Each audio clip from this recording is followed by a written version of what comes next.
تو حکمتوں کے خزانے کو الگ کرنا پڑتا ہے، اس کو ہائی لائٹ کرنے کے لیے اس کو بھوسے میں سے نکالنا ہے۔ گیہوں کو مارکیٹ میں بیچنے کے لیے اس کو بھوسے میں سے نکالنا ہوتا ہے، الگ نکال کر آپ بیچیں گے تو پھر وہ بکے گا اور کام میں آئے گا۔ کنت کنزن گفت مخفین شنو، جوہر خود گم مکن اظہار شو۔ اللہ تعالیٰ نے حدیث قدسی میں فرمایا کہ میں ایک چھپا ہوا خزانہ تھا۔ اللہ تعالیٰ فرماتا ہے کہ میں ایک چھپا ہوا خزانہ تھا، جب کوئی مخلوق ہی نہیں تھی تو مجھے جاننے والا پہچاننے والا کوئی نہیں تھا، میں اکیلا تھا۔ میں نے یہ خیال کیا کہ میں جانا جاؤں، پہچانا جاؤں، میں خدا ہوں، میرے ہاتھ میں سب کچھ ہے، یہ لوگ پہچانیں، سمجھیں، تو میں نے مخلوق کو پیدا کیا۔ اب مخلوق کو میں نے بعض صفات دیے سمجھانے کے لیے کہ میری صفات کیا ہوتی ہیں۔ جیسے میں دیکھنے والا ہوں، تو جب تک آدمی دیکھنے والا نہ ہو دیکھنے کی کیفیت کو نہیں سمجھ سکتا۔ میں سننے والا ہوں، میں ہر چیز سنتا ہوں، تو جب تک بندہ کچھ سنے نہیں وہ سننے کی کیفیت کو نہیں سمجھ سکتا۔ تو اللہ کی صفات کو سمجھانے کے لیے اللہ تعالیٰ نے تھوڑا مخلوق کو دے دیا، اگرچہ کہ اللہ کی صفات کا مخلوق کی ان صفات سے کوئی مقابلہ نہیں ہے۔ ہمارا دیکھنا اللہ کا دیکھنا ایک جیسا نہیں ہے، ہمارے دیکھنے کے اتنے سارے لیمیٹیشنز ہیں، اتنی حد بندیاں ہیں کہ ناقص ہے ہمارا دیکھنا۔ ہماری آنکھوں کے سامنے کوئی چیز آ جائے تو ہم کو اس کے پیچھے کا دکھائی نہیں دیتا، ہماری آنکھوں کی بینائی کمزور ہو جائے تو ہم کو دکھائی نہیں دیتا، لائٹ بند ہو جائے، اندھیرا ہو جائے تو ہم کو دکھائی نہیں دیتا، کوئی بہت زیادہ دور ہو تو وہ ہم کو دکھائی نہیں دیتا، کوئی بہت زیادہ قریب ہو تو بھی ہم کو دکھائی نہیں دیتا۔ آنکھوں کے سامنے کوئی چیز رکھ کر آپ نہیں پڑھ سکتے، تھوڑا سا دور کرنا پڑتا ہے۔ تو یہ ہمارے لمٹس ہیں، یہاں سے لے کر یہاں تک ہم چیز دیکھ سکتے ہیں، اتنی روشنی سے اتنی روشنی تک ہم دیکھ سکتے ہیں، نہ اندھیرے میں دیکھ سکتے ہیں، نہ ضرورت سے زیادہ لائٹ ہو تو ہم دیکھ سکتے ہیں، آنکھیں نہیں کھلیں گی، دیکھتے کیا؟ اس طریقے سے بہت ساری پابندیاں ہیں ہمارے دیکھنے میں۔ اللہ تعالیٰ کا دیکھنا ایسا نہیں ہے، اس کو کوئی رکاوٹ نہیں ہے، لیکن اللہ نے ہم کو دیکھنے والا بنایا تاکہ ہم یہ سمجھ سکیں کہ دیکھنا ہوتا کیا ہے۔ اگر ہم دیکھنے والے نہ ہوتے تو اللہ تعالیٰ کے دیکھنے کی صفت کو ہم سمجھ ہی نہیں سکتے۔ اسی طرح سارے اس لیے کہا جاتا ہے کہ انسان اللہ کی صفات کا مظہر ہے۔ تو اللہ تعالیٰ نے اس طرح اپنے صفات مخلوق کو دے کر اپنی پہچان کرائی ہے۔ تو اللہ نے آپ کے اندر جہاں جسم دیا وہاں پر اصلی چیز روح بھی دی، اور وہ آپ کے اندر چھپی ہوئی ہے۔ بالکل جیسے اللہ تعالیٰ چھپا ہوا ہے ویسے آپ کی روح آپ کے جسم کے اندر چھپی ہوئی ہے، دکھائی نہیں دیتی۔ اب اس کی طرف آپ کو توجہ کرنا چاہیے۔ جوہر صدقت خفی شد در دروغ، ہم چو تام روغنم در تام دوغ۔ ایک چیز سچائی ہے، ایک چیز جھوٹ ہے۔ جو دکھائی دے رہا ہے، جس کو اپنی آنکھوں سے سب دیکھ رہے ہیں، وہ جھوٹ ہے، اور جو دکھائی نہیں دیتا کسی کو وہ سچ ہے۔ یہ معاملہ ہے انسان کا اس وقت۔ انسان کا جو جسم ہے، جو سب دیکھ رہے ہیں، وہ اصل انسان کا جھوٹ ہے، اس کی کوئی اصلیت نہیں ہے، کوئی حقیقت نہیں ہے۔ اور انسان کی روح جو ہے، جو اصل ہے، سچائی ہے، وہ دکھائی نہیں دیتی۔ تو سچائی کا جوہر چھپا ہوا ہے۔ بالکل ایسے ہی ہم چو تام روغن اندر تام دوغ، جیسے کہ گھی کا مزہ چھاچھ کے مزے میں چھپا ہوا ہے۔ چھاچھ کے اندر مسکا ہوتا ہے لیکن دکھائی نہیں دیتا۔ آپ کے سامنے چھاچھ لائی گئی، آپ دیکھ کر کہتے ہیں کہ یہ تو چھاچھ ہے، لیکن وہ چھاچھ کے اندر سے مسکا نکالا جاتا ہے، دکھائی نہیں دیتا۔ آن دروغت ایتنے فانی بود، راستستان جان ربانی بود۔ یہ جو جھوٹ ہے تیرا، جو دکھائی دیتا ہے تیرا جسم، یہ فنا ہونے والا ہے، اور جو سچائی ہے روح، یہ اللہ تعالیٰ کا امر ہے، خدائی روح ہے۔ سال ہاں ای دوغ تن پیدا و فاش، روغن جاں اندر و فانی و لاش۔ بالکل چھاچھ کے اندر مسکے کا جو معاملہ تھا، بالکل ایسے ہی معاملہ آپ کے جسم کے اندر روح کا بھی ہے۔ برسوں یہ جسم کی چھاچھ ظاہر اور کھلی رہتی ہے، چھاچھ دکھائی دیتی ہے، مسکا دکھائی نہیں دیتا، برسوں تک ایسی چلتا رہتا ہے۔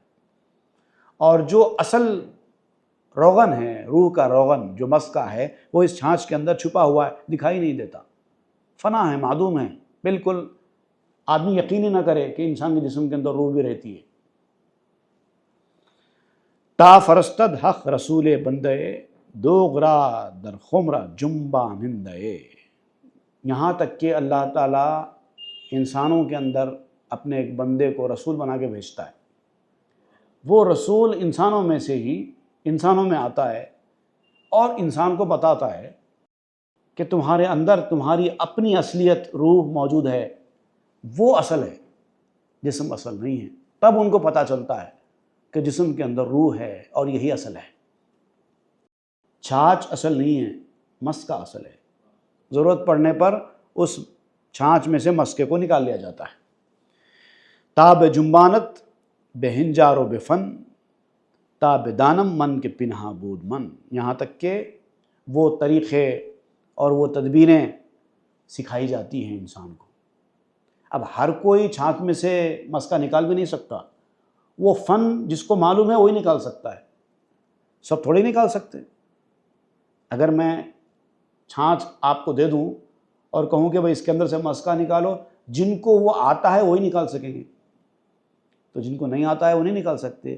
اسی لیے اللہ تعالیٰ انبیاء کرام کو بھیجتا ہے تاکہ بندوں کو یہ چھاچھ میں سے مسکا نکالنے کا طریقہ سکھائے۔ تاب دانم من کے پنہا بود من، تاکہ انسان جان لیں کہ اس کے اندر کوئی اور چیز ہے جو چھپی ہوئی ہے، جس کی طرف اس کی توجہ نہیں ہے۔ یا کلام بندے کا جزو اوس در رود در گوش آنکو وہی جوس، اب بندہ آگے بڑھ کے پوچھتا نہیں ہے نا، بھائی جسم کے اندر کوئی چیز ہے کیا چھپی ہوئی جو اصل ہے، بندہ خود سے نہیں پوچھتا، نبی اس کو توجہ دلاتا ہے کہ ہے، تو اس کے لیے پوچھنا چاہیے۔ جیسے اس سے پہلے بیان کیا گیا کہ پوچھنا علم کے دروازے کو کھولتا ہے، السؤال مفتاح العلم کہا گیا ہے، سوال علم کے دروازے کی کنجی ہے، پوچھیں گے تو معلوم ہوگا، نہیں پوچھیں گے تو نہیں معلوم ہوگا۔ لیکن یہ بھی بتایا گیا کہ پوچھنا خود اپنے آپ میں علم ہے، تھوڑا علم ہوگا تو انسان پوچھے گا، اگر بالکل علم ہی نہیں ہے تو پوچھنے کا کام بھی شروع نہیں ہو سکتا۔ تو یہاں پر یہ بتایا جا رہا ہے کہ بندہ اپنے آپ سے پوچھنا چاہیے۔ اس جسم اور روح کا جو معاملہ ہے یہ بندے کو چاہیے کہ آگے بڑھ کے پوچھے، لیکن بندہ پوچھتا ہی نہیں ہے اللہ سے۔ تو اللہ تعالیٰ نبی کو بھیجتا ہے، نبی پوچھتا ہے، حالانکہ بہت ساری باتیں نبی کو پہلے اللہ تعالیٰ کے ذریعے معلوم ہے۔ نبی اللہ سے پوچھتا ہے تو اس کا مطلب یہ نہیں ہے کہ نبی کو نہیں معلوم تھا، اس نے پوچھا نہیں، اللہ تعالیٰ نے تو کئی باتیں انبیاء کرام کو پہلے کا پہلے سکھا کے بھیجی، لیکن پھر بھی وہ آ کر پوچھتے ہیں، اور اس لیے پوچھتے ہیں تاکہ ان کے پوچھنے سے دیگر مخلوقات کو فائدہ پہنچے، لیکن یہ اسی کے کان میں پہنچے گی جو وحی کا طالب ہوگا۔ نبی تو پوچھتے ہیں، اللہ تعالیٰ جواب بھی دیتا ہے، لیکن ہر کسی کے کان میں یہ سوال جواب پہنچتے نہیں ہیں، جو طالب ہوگا اسی کے کان میں پہنچیں گے، جس کو اشتیاق ہوگا، شوق ہوگا حاصل کرنے کا، پوچھنے کا، جاننے کا، صرف اس کے کان میں پہنچتی ہے۔ اذن مومن وہی مارا وائست آنچنا گوش قرین دائست، یہ مومن کا کان ہے جو ہمارے پوچھنے اور جواب دینے کے اس مرحلے کو قبول کرے اور اپنے اندر اتارے۔ بھئی ایک شخص آگے بڑھ کے کچھ پوچھ رہا ہے عالم سے، عالم اس کے سوال کا جواب دے رہا ہے، تو اب یہ پوچھنا اور یہ جواب دینے کا جو مرحلہ ہے سارے لوگ سن رہے ہیں نا، مگر وہی لوگ سنیں گے جن کے کان ہیں، یا جو پریزنٹ مائنڈ ہے، جو دماغی طور پر حاضر نہیں ہے محفل میں وہ بھی نہیں سن پائیں گے، اور جن کے اندر کان میں قوت سماعت نہیں ہے وہ بھی نہیں سن پائیں گے۔ تو کان ہونا چاہیے، ایسا کان جو نبی کا ساتھی ہو۔ جب نبی نے سوال کیا تو اس کے ذہن میں آیا کہ ہاں میں بھی یہی پوچھنا چاہتا تھا، ایسا ہونا چاہیے۔ آن جنا کے گوش طفلس گفت مام پر شود ناطق شود او در کلام، جیسے کہ بچے کا کان ہے، چھوٹے بچے کا کان، ماں کی باپ کی بات چیت سے اس کے کان میں آواز جاتی ہے تو وہ بولنا سیکھتا ہے۔ چھوٹے بچے، 1-2 سال کا بچہ ہے، فلوئنسی کے ساتھ آپ کی مادری زبان بولتا ہے۔ بعض بچے تو 1 سال میں ہی بول پڑتے ہیں، بعض بچوں کو 2 سال 3 سال بھی لگ جاتے ہیں، 4 سال بھی لگ جاتے ہیں، اپنی اپنی صلاحیت کے اوپر منحصر ہوتا ہے۔ لیکن ان لوگوں نے زبان سیکھی کہاں سے؟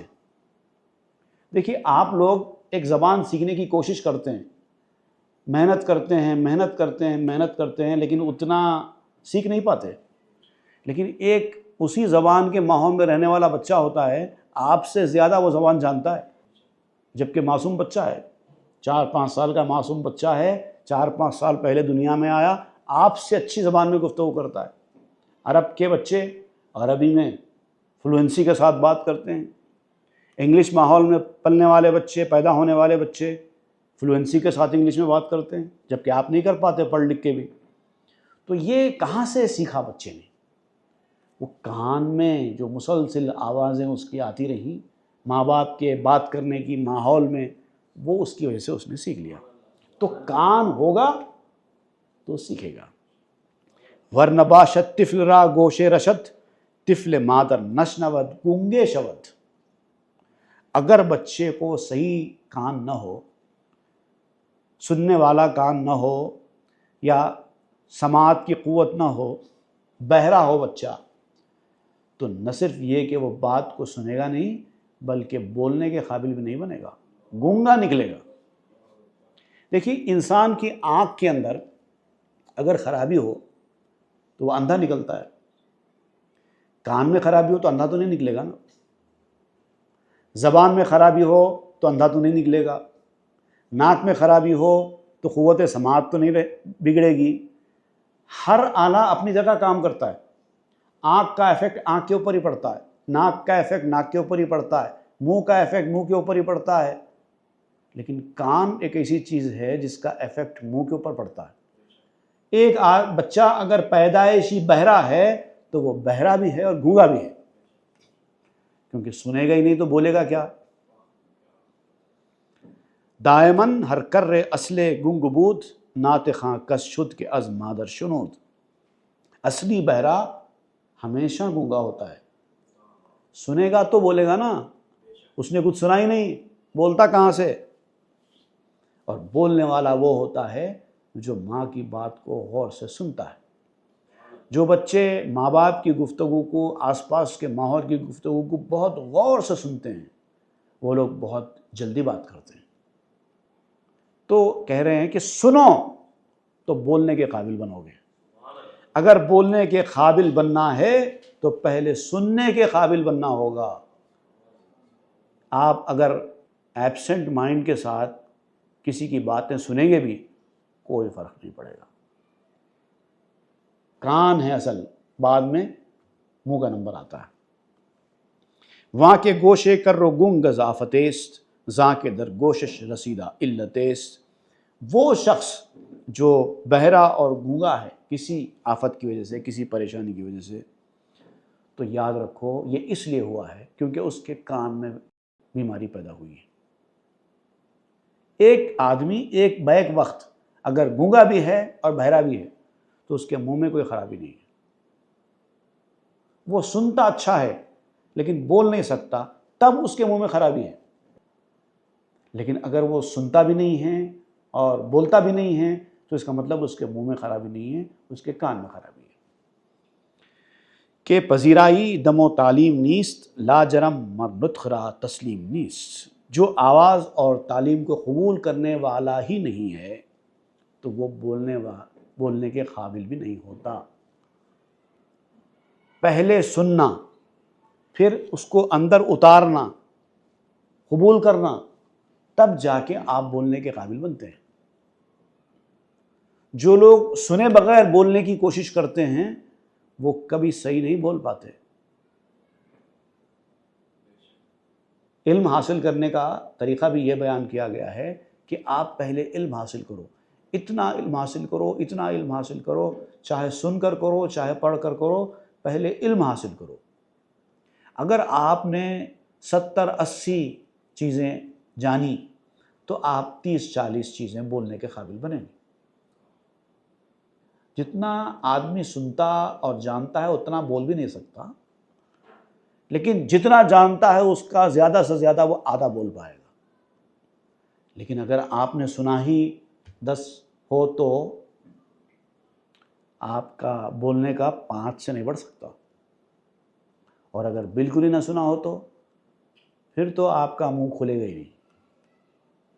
تو بیان یہ کیا جا رہا ہے کہ سنو سنو سنو، پہلے سننے کی عادت ڈالو، پہلے حاصل کرو۔ تقسیم کرنے کا کام بعد میں ہوگا۔ پہلے اسٹوڈنٹ بنو، بعد میں ٹیچر بنو، پہلے مرید بنو، بعد میں پیر بنو گے،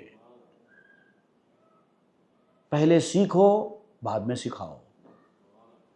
آنکھ بے تعلیم بدھ نعت خداست کے صفات اوز علت ہا جداست۔ ہاں، جو بغیر کسی تعلیم کے، کسی کی تعلیم کی ضرورت نہیں ہے، کسی کی تربیت کی ضرورت نہیں ہے، کسی سے سننے کی ضرورت نہیں ہے، میں صرف بول سکتا ہوں، میں صرف کر سکتا ہوں، وہ صرف خدا ہے، کیونکہ اس کی صفات علتوں سے پاک ہے، اس کو کسی علت کی ضرورت نہیں ہے۔ اگر آپ یہ سمجھتے ہیں کہ مجھے کسی کی تربیت کی، کسی کی تعلیم کی ضرورت نہیں ہے، میں خود بول سکتا ہوں، تو آپ اپنے آپ کو خدا ہونے کا دعویٰ کر رہے ہیں، کیونکہ یہ صفت تو صرف خدا کی ہے، یا پھر ان کی ہے جس کو خدا نے اپنے پاس سے خصوصی علم دیا ہے اپنے طور پر۔ اور یہ جو کیسز ہیں یہ ریئر کیسز ہیں، جیسے کہ رسول اللہ صلی اللہ علیہ وسلم کی تعلیم کا مسئلہ ہے، آپ نبی امی ہیں، یہ حضور کی خصوصیت ہے کہ اللہ تعالیٰ نے دنیا میں حضور صلی اللہ علیہ وسلم کو کسی کے پاس تعلیم کے لیے نہیں بھیجا، خود تعلیم دی۔ اگر آپ یہ سمجھتے ہیں کہ آپ بھی امی ہیں تو پھر آپ اپنے نبی ہونے کا دعویٰ کریں، اور وہ بھی ہر نبی امی بھی نہیں ہے۔ امیت تو حضور صلی اللہ علیہ وسلم کی خاص ہے، دوسرے انبیاء بھی نہیں ہیں نبی امی، یہ حضور کے لیے خاص ہے۔ تو آپ ایسے بھی نہیں ہیں، آپ کو سیکھنا ہوگا، پڑھنا ہوگا۔ عیسیٰ علیہ السلام کو اللہ تعالیٰ نے یہ خصوصیت دے دی تھی، پیدا ہوتے بات کرنا شروع کر دیا۔ اب ظاہر بات ہے کوئی دوسرا عیسیٰ تو ہے نہیں، یہ ان کی خصوصیت ہے۔ اس طرح سے بعض انبیاء کرام کی بعض خصوصیتیں بیان کی گئی، ورنہ عام حالات میں انبیاء نے بھی علم حاصل کیا ہے۔ تو آپ کدھر، آپ یہ کیسے کہہ سکتے ہیں کہ میں پیدا ہوتے ہی عالم بن گیا، میں پیدا ہوتے ہی روحانی طور پر ممتاز ہو گیا؟ اگر ایسا آپ سمجھتے ہیں یا کہتے ہیں تو آپ جھوٹے، لوگوں کو دھوکہ دے رہے ہیں۔ یا چو آدم کردہ تلخی نش خدا بے حجاب مادر و دایا ورا۔ ایک آدم علیہ السلام ہیں جن کو اللہ تعالیٰ نے اپنے پاس سے پڑھایا، وعلم آدم الاسماء کلہا ثم عرضهم علی الملائکہ، کا تو ذکر ہے۔ یہ آدم علیہ السلام کی خصوصیت ہے، اس لیے کہ آدم علیہ السلام تو ابو البشر ہیں، اس سے پہلے تو کوئی ہے ہی نہیں بندہ، کس کے پاس پڑھیں گے؟ تو اللہ ہی پڑھا نا۔ یہ آدم علیہ السلام کو خدا نے پڑھایا، کوئی ماں کوئی دایا آدم علیہ السلام کی تھی نہیں، کسی کا واسطہ آدم علیہ السلام کو نہیں پڑھا۔ یا مسیح قوت تعلیم ودود در ولادت ناطق آمد در وجود، یا پھر عیسیٰ علیہ السلام کہ جو اللہ تعالیٰ کی تعلیم سے پیدائش کے وقت بات کرنے کے قابل ہو گئے، بات کرنے لگے۔ از برائے دفع تہمت در ولاد کہ نہ زاد است از زنا و از فساد، اور یہ اس لیے تھا، اس کے پیچھے اللہ کی حکمت تھی۔ عیسیٰ علیہ السلام کو جو پیدائشی بات کرنے والا اللہ تعالیٰ نے بنایا تھا، اس کے پیچھے ایک خاص حکمت تھی، تاکہ عیسیٰ علیہ السلام کی جو قدرتی پیدائش ہے اس پر کوئی حرف نہ آئے، لوگ حضرت مریم پر الزام نہ لگائیں۔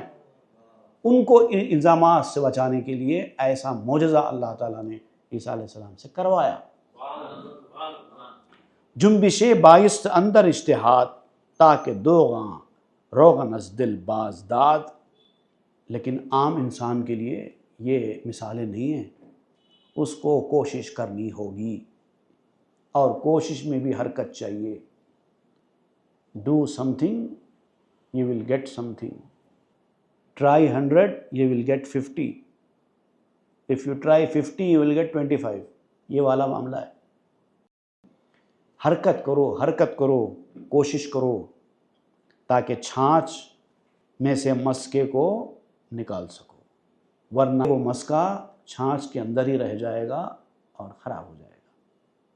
چھاچھ زیادہ دن تک نہیں رہتی، خراب ہو جاتی ہے، اس میں سے آپ مسکا نکال لو، اس کی شیلف لائف بڑھ جاتی ہے۔ روغن اندر دوغ باشد چوں عدم، دوغ در ہستی برآوردہ علم۔ اور وہ مسکا جو چھاچھ کے اندر بالکل ایسے ہوتا ہے جیسے وہ ہے ہی نہیں، دکھائی نہیں دیتا، معدوم جیسا ہوتا ہے۔ آپ چھاچھ کو سامنے لا کر رکھو اور کہو کہ اس کے اندر مسکا ہے یا نہیں ہے، آپ نہیں بول سکتے، پہچان ہی نہیں سکتے، کیونکہ اپنا جو جھنڈا ہے، وجود کا جھنڈا، وہ چھاچھ بلند کیے ہوئے ہے، اس کا نام چھاچھ ہے، تو مسکے کو چھپا لیا گیا ہے اندر، آپ کو نکالنا ہو، دکھائی نہیں دے گا۔ آں کے ہستت می نمائد ہست پوست، وہاں کے فانی می نمائد اصل اوست۔ جو تمہیں موجود نظر آتا ہے، جو دکھائی دیتا ہے، وہ تو چھلکا ہوتا ہے، مغز تو دکھائی نہیں دیتا، مغز تو اندر ہوتا ہے۔ جو چیز دکھائی دے رہی ہے وہ چھلکا ہے، اور چھلکا اصل نہیں ہوتا، مغز اصل ہوتا ہے۔ جو دکھائی نہیں دیتا، جو اندر ہے وہ اصل ہے، جو باہر ہے وہ اصل نہیں ہے۔ دوغ روغن نا گرفتست و کہن، تان بگزینی بنا خرجش مکن۔ آپ کے پاس چھاچھ ہے اور اس کے اندر سے آپ نے ابھی تک مسکا نہیں نکالا ہے، تو خرچ مت کرو۔ اگر آپ چھاچھ خرچ کر دو گے تو پھر مسکا نہیں نکال پاؤ گے۔ جب تک اس کے اندر سے مسکا نہ نکال لو، چھاچھ کو استعمال میں مت لاؤ، ورنہ آپ استعمال کر لو گے تو پھر مسکا نہیں نکل پائے گا، ختم ہو جائے گی چھاچھ۔ ویسے ہی انسان دنیا میں جب تک جسم اور روح کے ساتھ ہے تو روح کا مسکا انسانی جسم کی چھاچھ کے اندر ہے۔ اگر اس نے دنیا میں پوری زندگی بغیر روحانی محنت کے گزار دی اور پھر جانے کا وقت آ گیا تو سمجھو چھاچھ ختم ہو گئی، اب مسکا نہیں نکل سکتا۔ یہ مت کرو، جب تک جان میں جان ہے، جب تک اس چھاچھ میں مسک نکالنے کی امید ہے تبھی نکال لو۔ بعد میں جب چھاچھ ختم ہو جائے گی یا پھر خراب ہو جائے گی تو اب مسکا نہیں نکل پائے گا۔ ہی بے گردانش بے دانش دست دست، تا نماید آنچ پنہا کرداست۔ خبردار، خالی مت بیٹھو، اپنی سمجھداری کا، اپنی طاقت کا، اپنے ٹیلنٹس کا جتنا ہو سکے استعمال کرو اور اپنا ہاتھ چلاؤ۔ اور اگر نہیں آتا ہے تو جس کو آتا ہے اس سے پوچھو چھاچھ میں سے مسکا کیسے نکالا جاتا ہے، اور وہ تو بتائے گا، صرف کیسے نکالا جاتا ہے وہ صرف بتا کر چھوڑ دے گا، نکالنا تو آپ کو ہی ہے، وہ نکال کر نہیں دے گا۔ بتانے والا بھی آپ کو صرف یہ بتائے گا کہ اس میں سے مسکا کیسے نکالا جاتا ہے، بس نکالنا تو آپ کو ہی ہے۔ ذا کہ ای فانی دلیل باقی است، لاب مستاں دلیل ساقی است۔ کیونکہ یہ جو فانی ہیں اصل میں باقی کی دلیل ہے، حالانکہ تم فانی ہو، فنا ہونے والے ہو، لیکن یہ تمہارا فنا ہونا خود اس بات کی دلیل ہے کہ تم باقی رہنے والے ہو سکتے ہو۔ یعنی جسم روح کی دلیل ہے، تمہارے جسم کا چلنا پھرنا اس بات کی دلیل ہے کہ تمہارے اندر روح موجود ہے۔ اگر تمہارے اندر روح موجود نہ ہوتی تو تم چلتے پھرتے کہاں سے تھے؟ ان جسموں کو دیکھو جن کے اندر سے روح نکل چکی ہے، وہ چلنا پھرنا تو دور کی بات ہے، انگلی ہلا بھی نہیں سکتے۔ تو تمہارا چلنا پھرنا خود اس بات کی دلیل ہے کہ تمہارے اندر روح موجود ہے، حالانکہ تم فانی ہو، لیکن ایک ایسی چیز تمہارے اندر موجود ہے جو باقی ہے، ہمیشہ رہنے والی ہے۔ مستوں کی خوشامد ساقی کی دلیل ہے، لابہ مستاں دلیل ساقی است۔ ایک شخص ہے جو ساقی ہے اور کچھ لوگ ہیں جو اس کے رند ہیں، مستان ہیں۔ اب وہ لوگ اپنے ساقی سے لاڑ کر رہے ہیں یا خوشامد کر رہے ہیں یا چاپلوسی کر رہے ہیں، تو یہ ان کا چاپلوسی کرنا، یہ ان کے پیچھے پیچھے پھرنا خود اس بات کی دلیل ہے کہ کوئی ساقی ہے۔ لوگ کسی طرف جا رہے ہیں، رجوع کر رہے ہیں اور ان سے کچھ حاصل کر رہے ہیں، تو اس کا مطلب یہی اس بات کی دلیل ہے کہ ان کے پاس کچھ ہے۔ روغن اندر دوغ پنہا می شود، ہر چمی سازی تو اش آمی شود. اور مسکا چھانچ میں چھپ جاتا ہے. مسکے کا معاملہ یہی ہے کہ وہ ہمیشہ چھپا ہوا ہوتا ہے. اب جو اس میں سے نکالے گا اس کا فائدہ ہوگا، جو نہیں نکالے گا نقصان میں رہے گا. اب اس کو سمجھانے کے لیے ایک اور مثال بھی یہاں پر شروع کر رہے ہیں، وہ انشاءاللہ ہم آئندہ کے درس میں پڑھیں گے. صلی اللہ تعالیٰ علیہ خیر محمد وآلہ وصحبہ اجمعین والحمد للہ رب العالمین. تاب کے درگے تیرگی پیروی بہر توبہ درائے شباب غوی بشنو از گوش دل مثنوی معنوی در رہے صدق برتا مسمم شوی بشنو از گوش دل مثنوی معنوی در رہے صدق برتا مسمم شوی.